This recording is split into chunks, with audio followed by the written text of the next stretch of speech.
Masyarakat sempat dibuat gaduh pasca Bank Indonesia mengumumkan rencana pengawasan transaksi keuangan digital melalui sistem baru bernama Payment ID.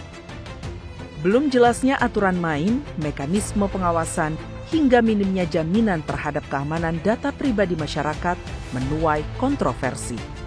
Namun belakangan ini, BI menyatakan Payment ID batal diluncurkan pada 17 Agustus mendatang karena Bank Sentral masih perlu melakukan uji coba lebih lanjut.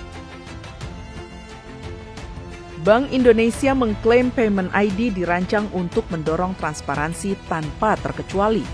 Nantinya sistem tersebut merekam seluruh data transaksi keuangan digital di Indonesia dengan basis nomor induk kependudukan, mulai dari transaksi rekening bank, dompet digital, hingga profil pajak dan portofolio investasi pemiliknya.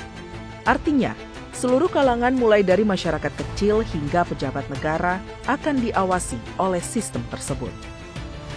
Jika menilik ketujuan ini, maka berbagai kejahatan keuangan atau fraud seharusnya bisa dicegah, mulai dari judi online, penipuan di sektor keuangan, hingga praktik aliran dana yang mencurigakan. Namun DPR RI menyayangkan minimnya informasi dan sosialisasi BI kepada masyarakat. Padahal, seharusnya partisipasi publik merupakan elemen mendasar untuk membentuk dan menerapkan suatu kebijakan. Apalagi kebijakan ini menyangkut ranah privat masyarakat, serta mempertaruhkan keamanan data pribadi masyarakat. Ini menarik, menjadi isu yang membuat gaduh seluruh negeri, ya kan? Maka harapannya adalah kami minta paling tidak dari BI untuk mempersiapkan lebih baik lah, karena selama ini narasinya sangat negatif mengenai Payment ID. Ya, mungkin tujuannya bagus, cuman sosialisasinya supaya lebih benar sehingga orang tidak merasa bahwa ini adalah satu tools yang diciptakan untuk mengamati secara keseluruhan transaksi-transaksi yang dilakukan oleh masyarakat. Sebelum kisruh soal Payment ID, masyarakat juga dikagetkan dengan pemblokiran rekening dorman yang dilakukan secara tiba-tiba dan tanpa sosialisasi terlebih dahulu. Padahal kebijakan seharusnya dibuat untuk menciptakan rasa aman, bukan justru menimbulkan rasa cemas karena minimnya informasi yang jelas.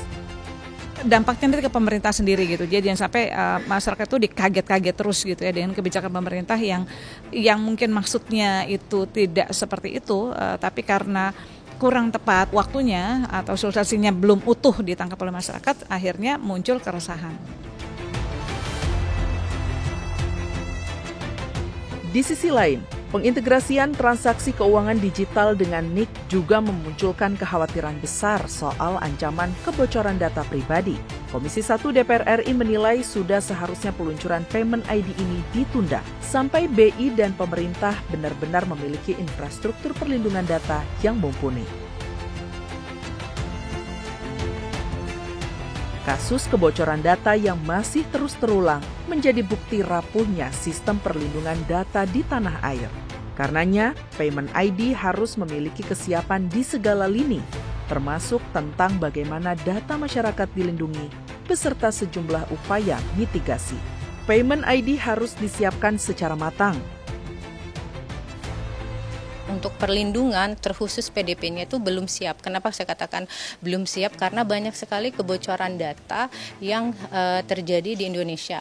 Salah satu contohnya yang tahun lalu itu kebocoran data BPJS. Nah itu kan banyak sekali kerugian-kerugian yang kita dapat, tapi perlindungannya itu tidak ada. Kita tidak mendapatkan ganti rugi dan lain sebagainya.